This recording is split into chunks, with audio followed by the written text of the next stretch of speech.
Dito sa Papa Dudut Stories, ikaw ay hindi nag-iisa.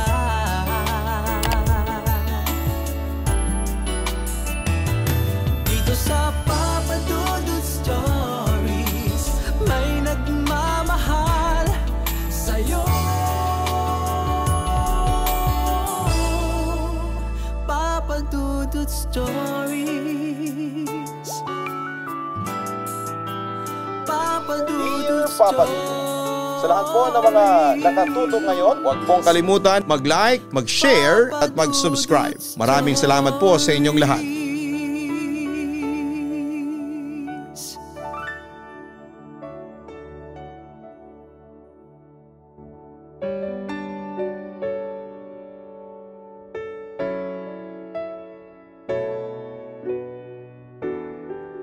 Isang magandang gabi po sa inyong lahat.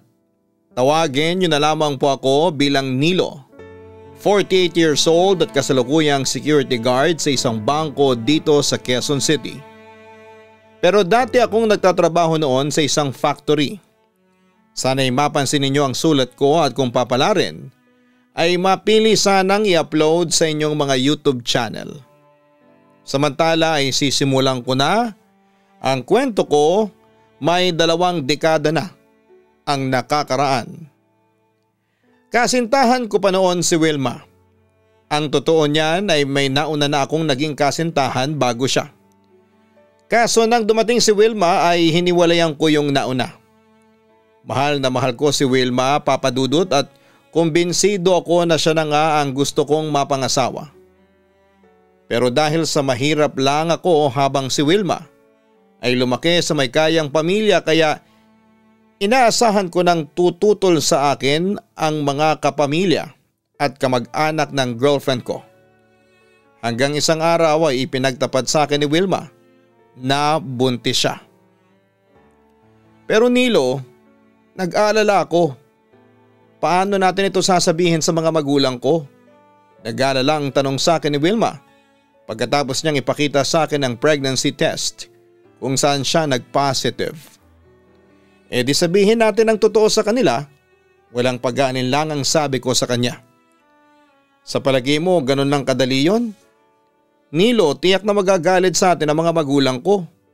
Itatakwil nila ako. Pangamba ni Wilma. Pero ininsist ko pa rin dapat na malaman ng mga magulang niya ang katotohanan. Maunawaan din nila tayo. Nilo, alam mo namang ayaw sa'yo ng mga magulang ko. Tiyak na hindi ka nila tatanggapin. At etong anak natin, katwiran naman niya sa akin. Kahit ano pang sabihin ng mga magulang mo, ipaglalaban pa rin kita. Pahayag ko naman sa kanya, Papa Dudut.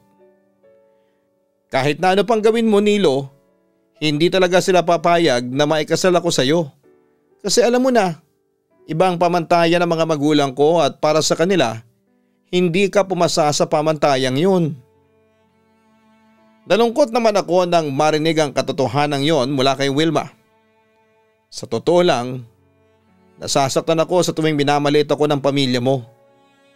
Pero di bale, papatunayan ko rin sa kanila na nagkamali sila ng panghuhusga sa akin. Ipapakita ko sa kanila na kaya kong maging mabuting asawa sa iyo. Paglalabas ko ng hinanakit. Sa tingin ko, Nilo, hindi pa tayo handang magtayo ng pamilya. Kung pera kasi ang pag-uusapan hindi pa tayo handang bumukod. Malit lang kinikita natin at sa sarili pa lang natin ay kulang na. Paano pa kaya kung mag-asawa na tayo? Isa pang concern na inungkat ng nobya ko sa akin. Huwag kang mag-alala at magsisikap ako para sa kinabukasan natin.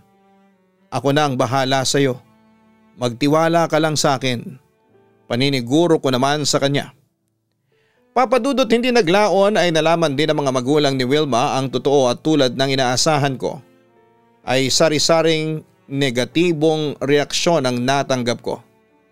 Pero wala na silang magagawa noon dahil nabuntis ko na si Wilma, kaya hinayaan na lamang nila ako na pakasalan at panagutan ang kanilang anak. Papa Dudut, halos ang mga magulang ni Wilma ang sumalo ng gastos sa kasal namin sa simbahan. At sa unang 5 taon ng pagsasama namin bilang mag-asawa ay masasabi namin na naging maayos naman ang lahat kahit na sabihing mahirap ang buhay namin. Pero Papa Dudut, pagkaraan ng 5 taon ay unti-unti nagbago ang lahat sa amin ni Wilma. Nandyan ang pagkakaroon namin ng anak at nabaon kami sa utang.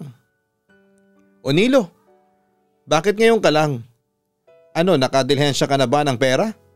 Tanong sa akin ni Wilma isang gabi pag uwi ko galing ng trabaho. Usapan namin noon na pagkatapos ng aking trabaho sa factory ay uutang ako sa mga kasamahan at kakilala ko doon. Hindi, wala akong nadilhensyang pera. Naiinis kong sagot sa kanya dahil ni isa ay walang nagpautang sa akin. Nilo naman, alam mo namang ngayon ang huling araw ng pagbabayad natin sa renta ng bahay, paalala niya sa akin.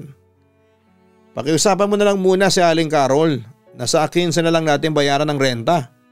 Pagbabaka sakali ko. Ilang beses na natin siyang pinakiusapan. 3 buwan na tayong hindi nakakabayad.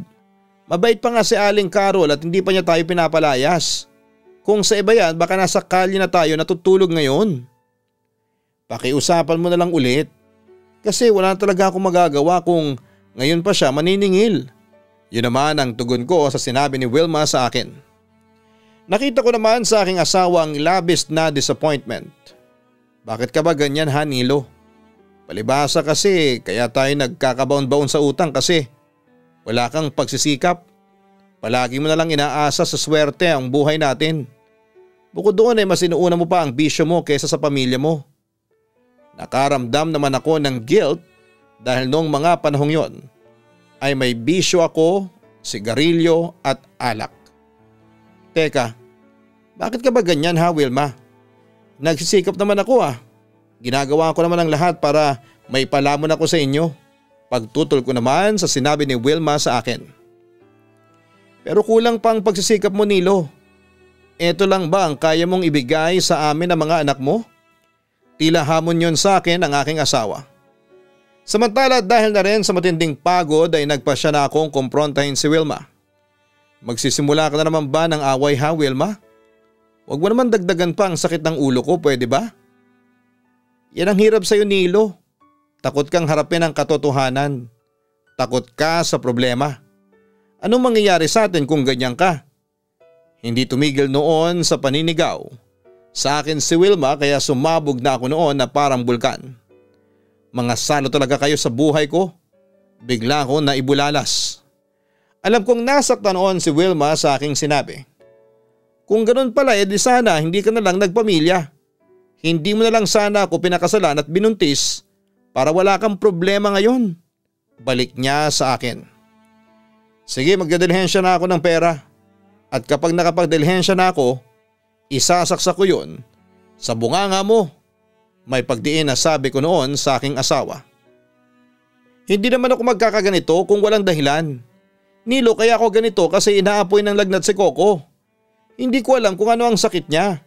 Hindi ko naman siya madala sa doktor kasi wala tayong pera. Sa puntong yon ay napaiyak na si Wilma sa harapan ko. Agad naman akong inusig noon ng aking konsensya. Kumusta naman ang anak natin? Tanong ko. Ngunit bago pa sumagot si Wilma ay patakbong dumating ang panganay naming si Tintin para sabihin ang isang masamang balita. Kinukumbulsyon noon ang bunso naming si Coco. Papadudot gustuhin ko mang dalhin si Coco sa ospital ay wala namang kaming pera. Sinubukan kong palakasin ang aming loob sa pamamagitan ng pagmamaliit sa sakit na nararanasan ng aking anak. Pero kinalaunan ay hindi ko na rin napigil ang kaba kaya't agad akong lumabas muli ng bahay para humingi ng tulong sa mga kapitbahay. Buti na lamang at may tumulong sa amin na 2 kagawad at pinautang kami ng pera pagkatapos ay nagboluntaryo na rin silang dalhin si Coco sa ospital sa pamamagitan ng barangay mobile. At sa awa naman ng Diyos ay nakaligtas noon ang aking bunso. Papadudot marami pang pagsubok ang dumating sa amin. At ang pinakapunot dulo ng lahat ay kahirapan. Nagsusumikap naman ako para sa pamilya ko pero tila mailap sa akin noon ang swerte. Hindi kasi sapat ang kinikita ko noon bilang trabahador noon sa isang paggawaan ng meat products. dahil doon ay madalas kaming mag-away ni Wilma sa pera. Madalas ay baon din kami sa utang kaya yung kakaunting sinasahod ko ay napupunta lamang sa pambayad ng utang, Papa Dudut. Dahil nga po sa sitwasyon namin yon ay hindi namin maiwasan ni Wilma na sumuko sa laban ng buhay.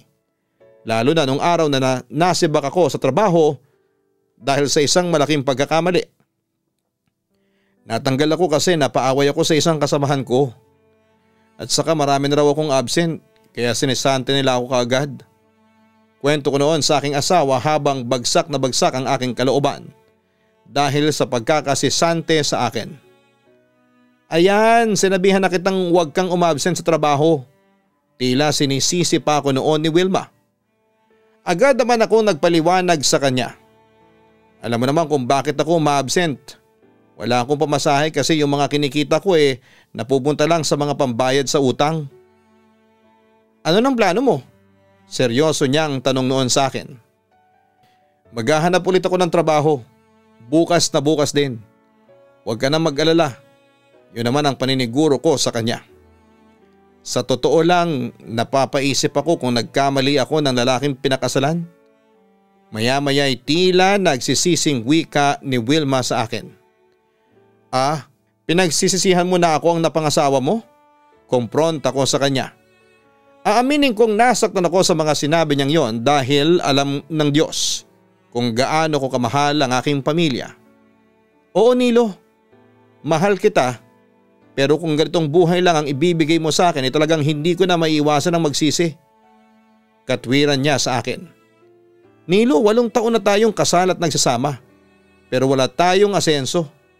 Sawa na ako sa buhay natin. Sa totoo lang ay gusto ko nang bumalik sa mga magulang ko. Dagdag pa niya sa akin. Dahil nasaktan ng aking ego ay pinagtakpan ko yon ng pagmamalaki. Di sige, bumalik ka sa kanila, hindi kita pinipigilan. Hindi yan ang ine-expect kong isasagot mo sa akin. Halata naman ang disappointment sa mga mata ni Wilma sa akin.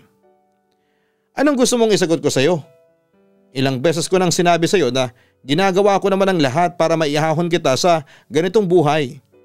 Pero anong magagawa ko? Mailap sa atin ang swerte. Katwiran ko. Pero deep inside ay alam kong hindi lahat. Dapat ay sa swerte ko lang inaasa. Pero Nilo, hindi ko nakikita yung mga ginagawa mong pagsusumika para umahon tayo sa hirap. Sige, uuwi na ako sa bahay ng mga magulang ko. Isasama ko ang mga anak ko. Tila desididong sabi niya sa akin. Hindi naman ako nakakibo noon kasi sobra akong inusig ng aking konsensya. Bukod sa iniisip ko na makakaya ko bang mawalay sa aking pamilya. Tanggap ko na sa sarili ko na wala akong mapapala sa iyo. Dagdag pa ni Wilma na siyang nagpasakit lalo sa aking puso. Wilma, patawarin mo sana ako kung hindi kita maiahon sa hirap. Pero darating din ang panahon na makakabawi din ako sa iyo. Yun na lamang ang naipangako ko sa kanya. Papa Dudut, sa totoo lang ay masakit sa pandinig ko. Yung mga sinabi ni Wilma na nagsisisi siya na ako pa ang pinakasalan niya. Pero gustuhin ko mang tumutol pero wala akong magawa kasi totoo naman. Hindi ko naibigay kay Wilma at sa mga anak ko ang mga pangangailangan nila. Kaya nang magpasya si Wilma na bumalik sa mga magulang niya ay hindi ko na siya nagawang pigilan pa. At alam ko rin, Papa Dudut, na pag-alis ng asawa ko ay hindi na siya muli pang babalik sa akin. Papa Dudut, tulad ng inaasahan ko ay hindi na nga bumalik pa sa akin ang asawa kong si Wilma. Dahil katwiran niya ay ayaw na niyang maranasan pa ang hirap ng buhay sa piling ko. Siyempre tumutol ako at muli kong sinuyo ang asawa ko pero nagmatigas noon si Wilma. At sa paghaharang ng mga kapamilya niya ay hindi ko na nagawa pang puntahan ang asawa ko. Ilang buwan pa ang lumipas ay isang pangyayari ang naganap. Nakipaghiwalay na sa akin ang asawa ko ng walang kadahi-dahilan. Siyempre hindi ko matanggap yon. Kaya gumawa ako ng paraan para muli siyang kumbinsihin na bumalik sa akin. Pero mukhang huli na ang lahat, Papa Dudut. Dahil isang araw ay sinubukan kong tawagan ang aking asawa pero hindi ko talaga inaasahan na masasaktan lamang ako sa aking maririnig. Bakit ka ba napatawag? At paano mo nakuha yung bago kong cellphone number? Kumpronta niya noon sa akin. Tila ba hindi siya masaya na tumawag ako sa kanya. Hindi na mahalaga yun, Wilma. Kumusta ka na? Tanong ko sa kanya habang nangungulila. Mabuti naman ako, sagot niya sa akin na para bang naiirita. Alam mo sobra na ako nangungulila sa iyo, Wilma. Mahal na mahal pa rin kita hanggang sa ngayon. Yun naman ang naging pagtatapat ko sa kanya. Pero hindi naging masaya si Wilma sa sinabi ko. Bakit ba ang kulit mo? Sa halip ay yon ang naging response niya sa akin. Hindi ko pa rin kasi matanggap na nakipaghiwalay ka lang sa akin ng ganun lang. Wilma, hanggang ngayon palaisipan pa rin sa akin ang lahat. Katwiran ko naman sa kanya. Samantala'y narinig ko namang huminga siya ng malalim bago nagsalitang muli. Okay, sige, ipagtatapat ko na sa iyo. Nakipaghiwalay na ako sa iyo kasi may mahal na akong iba. Yun ang pagtatapat niya sa akin na siyang nagpayanig sa buo kong pagkalalaki. Ano? Sino Wilma? Gusto kong malaman noon kung sino ang lalaking ipinagpalit niya sa akin. Hindi mo na dapat pang malaman. Na-realize ko na siya talaga ang mahal ko at hindi ikaw. Yun lamang ang naging sagot niya sa akin, Papa Dudut. Wilma, hindi totoo yan. Sa puntong yun ay hindi ko na napigilan ng umiyak. Yun ang totoo. Mahal ako ng boyfriend ko, tanggap niya pati ang mga anak natin. Nilo, masaya ako sa piling niya. Kaya wag ka nang umasa pa na magkakabalikan tayo. Kaya nakikiusap ako, Nilo, wag mo na akong guluhin pa. Diin niya sa akin. Napakasama mo, Wilma. Nasabi ko sa kanya dahil sa labis na frustration. Patawarin mo ako, Nilo. Hindi ko kagustuhang mahalin ulit si Dodong. Anong magagawa ko kung siya ulit ang tinitibok ng puso ko? Nilo, matuto ka sana magparaya. Sana tanggapin mo na lang na hindi tayo ang para sa isa't isa, sabi pa niya sa akin. Sana hindi na lang kita naging asawa kung sasaktan mo lang pala ako. Naiiyak kong wika sa kanya. Sa puntong yon ay alam kong tapos na talaga ang laban. Ipagdarasal na lang kita na sana'y mahanap mo na ang babaeng magpapabago ng buhay mo. Yon ang pagtatapos ni Wilma bago niya ibaba ang telepono. Papadudot, yun na siguro ang pinakamasakit na parte ng aking buhay, ang hiwalayan ng taong mahal na mahal ko. Pero hindi ko na siya magawa pang bawiin noon kasi alam kong iba na ang laman ng puso niya. Matagal din ang inabot bago ko natanggap ng tuluyan na hiwalay na kami ng asawa ko, Papadudot. Lumipas ang ilang taon ay nagsilakihan na ang mga anak ko kay Wilma. At kahit papaano ay hindi ipinagkait sa akin ng asawa ko ang karapatan ko sa mga anak ko.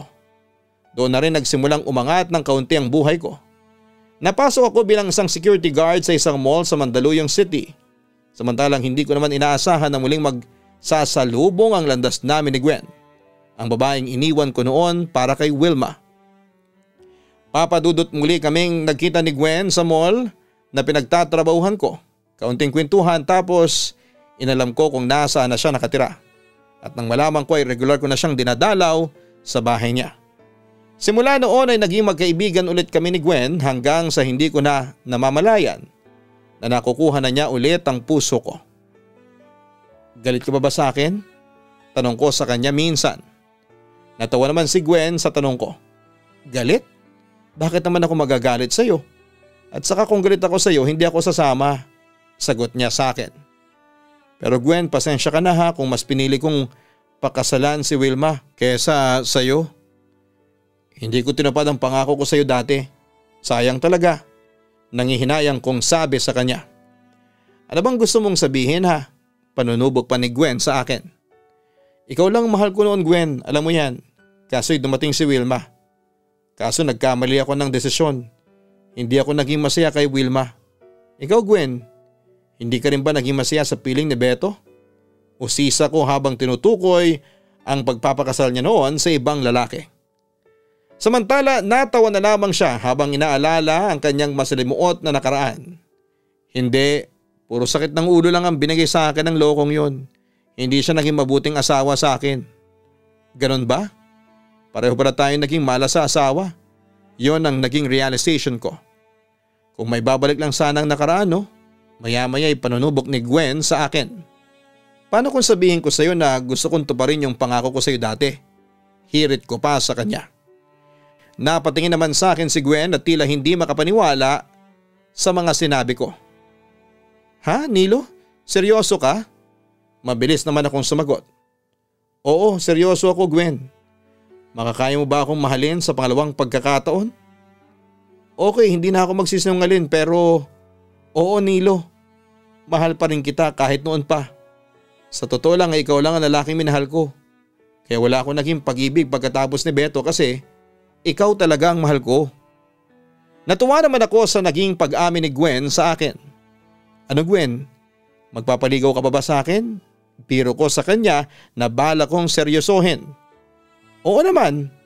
Patunayan mo ngayon sa akin na totoo yung sinasabi mo kanina. Yun naman ang naging sagot niya sa akin. Oo ba? Handa akong patunayan yun. Paniniguro ko pero nagulat ako nang halikan niya ako sa labi ko. Mahal na mahal kita, Nilo. Sabi pa niya noon sa akin. Ako rin, mahal na mahal din kita.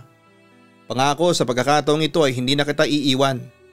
Yun naman ang binitawan kong pangako sa kanya na handa kong panindigan at panghawakan ko sa panghabang buhay.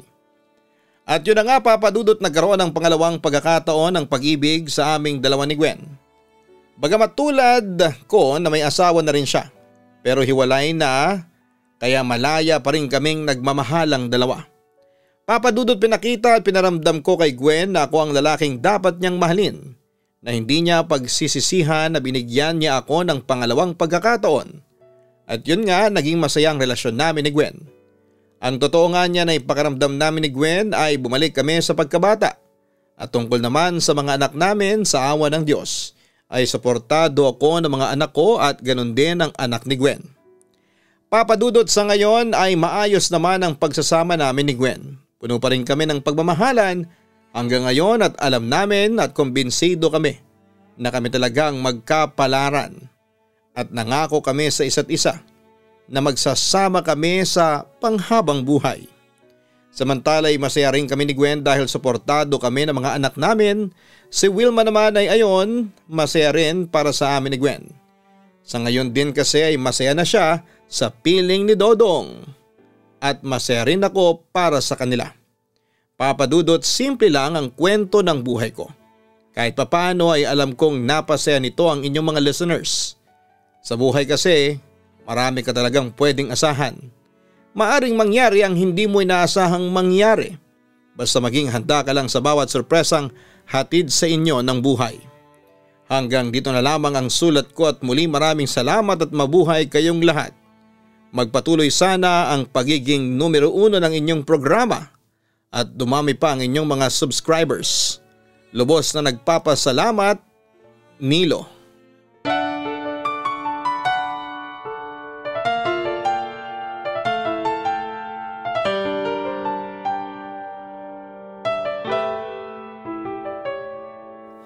Ang buhay ay mahiwaga, laging may lungkot at saya. Sa Papa Dudut Stories, laging may karamay ka.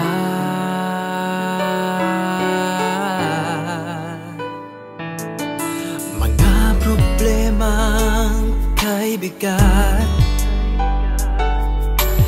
dito ay pakikinggan ka. Sa Papa Dudut Stories, kami ay iyong kasama. Dito sa Papa Dudut Stories, ikaw ay hindi nag-iisa.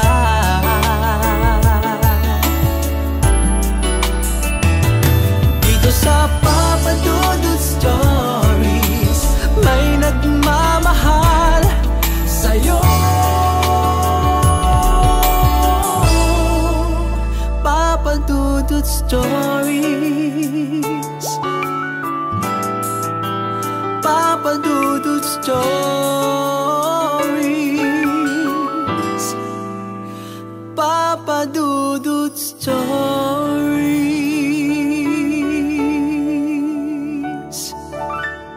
Hello mga ka-online, ako po ang inyong si Papa Dudut. Huwag kalimutan na mag-like, mag-share at mag-subscribe. Pindutin ang notification bell para mas maraming video ang mapanood ninyo. Maraming salamat po sa inyong walang sawang pagtitiwala.